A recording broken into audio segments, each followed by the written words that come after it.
তৃণমূল ভারতবর্ষে কোনো লড়াইতেই নেই। এই তৃণমূলকে কেউ যদি 42টা আসনও দিয়ে দেন, তারা কোনোদিন সরকার গঠনের কাছাকাছি আসতে পারবেন না।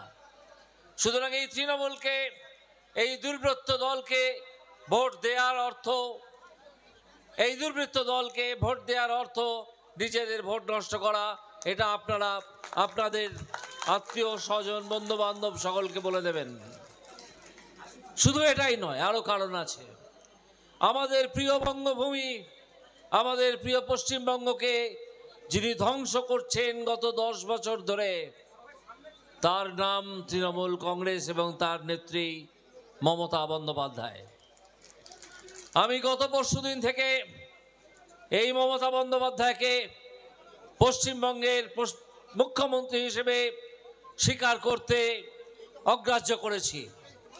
ওনার নামের সঙ্গে আমি আর মুখ্যমন্ত্রী শব্দটা বসাই না। পশ্চিমবঙ্গের মুখ্যমন্ত্রিত্বের একটা ঐতিহ্য আছে, আপনারা জানেন। স্বাধীনতা পরবর্তী কাল থেকে আর এই দুর্বৃত্ত তৃণমূল ক্ষমতায় আসার আগে পর্যন্ত অনেক রাজনৈতিক দলের অনেক মুখ্যমন্ত্রী সেই মুখ্যমন্ত্রীর আসনে বসেছিলেন, অনেক নেতা সেই আসনে বসেছিলেন। বিধান রায়ের কথা আমাদের মনে পড়ে, প্রফুল্ল সেনের কথা আমাদের মনে পড়ে, অজয় মুখার্জির কথা আমাদের মনে পড়ে, আরো অনেকের কথা আমাদের মনে পড়ে। কিন্তু এই রকম মিথ্যাচারী, এই রকম ভাওতাবাজ, এই রকম দালাল তোলাবাজ দলের একজন প্রধান এর আগে কখনো মুখ্যমন্ত্রী পশ্চিমবঙ্গের হননি। এই ভদ্রমহিলা পশ্চিমবঙ্গের সবচেয়ে গর্বের যে জায়গা, সবচেয়ে গর্বের যে জায়গা শিক্ষা, সেটাকে ধ্বংস করে দিয়েছেন। এই শিক্ষার বিষয়ে দুর্নীতি প্রথম ধরা পড়েছিল আমার হাতে, কিন্তু আমি আমার কথা বলার জন্য এখানে আসিনি। আমি এসেছি ভারতবর্ষের বিচারালয়, ভারতবর্ষের বিচার বিভাগের কথা বলার জন্যে। তারা আবার আমার রায় খতিয়ে দেখেছে। গত পরশু পুরো পরীক্ষাটা বাতিল করে দিয়েছে, যেটা করার সাহস এমনকি আমিও পাইনি। 17 রকমের দুর্নীতি, 17 রকমের দুর্নীতি তারা খুঁজে বার করে দিয়েছে, যা আপনারা এর মধ্যেই জানেন। এবং বলেছে যে এই তৃণমূল সরকারের এবং এই যারা চাকরি দেওয়ার দায়িত্বে ছিলেন তাদের অসহযোগিতার জন্যে মুড়ি থেকে মিছরি আলাদা করা গেল না, ফলে পুরো পরীক্ষা ব্যবস্থাটা বাতিল করতে হলো। আজকে যে প্রায় 26,000 প্রার্থী, তাদের মধ্যে যেমন জাল প্রার্থী আছেন, তেমন কিছু উপযুক্ত প্রার্থীও আছেন।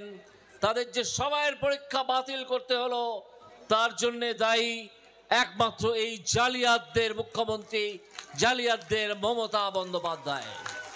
এই জালিয়াতরা তাকে মুখ্যমন্ত্রী বলে ডাকতে পারেন, ডাকুন, কিন্তু আমরা আজ থেকে আর তাকে মুখ্যমন্ত্রী বলে মনে করি না। তাকে মুখ্যমন্ত্রীর আসন থেকে টেনে আমরা নামিয়ে দিলাম। এই ধরনের জালিয়াত মানুষ পশ্চিমবঙ্গের মুখ্যমন্ত্রী হতে পারে না। পশ্চিমবঙ্গে বহু মনীষী, আমি বলবো হ্যাঁ মনীষী, তারা মুখ্যমন্ত্রী হয়েছেন। আপনারা হয়তো প্রফুল্ল সেনের নাম শুনেছেন। তিনি কখনো নিজের পকেটে টাকা ঢোকাননি।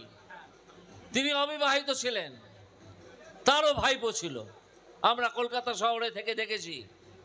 তিনি ভাইপোর একটি সামান্য ঘরে ভাইপোর দেয়া তিনি তার জীবন শেষ করেছিলেন। আজকে এই মুখ্যমন্ত্রীর ভাইপোকে আপনারা দেখুন। সেই ভাইপোকে আমি নাম দিয়েছি ভাইপো ব্যানার্জি।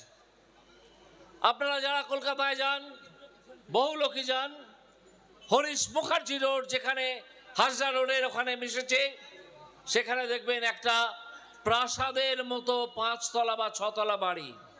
সামনে বহু চাকর বাকর পুলিশ, তারা দাঁড়িয়ে পাহারা দিচ্ছে।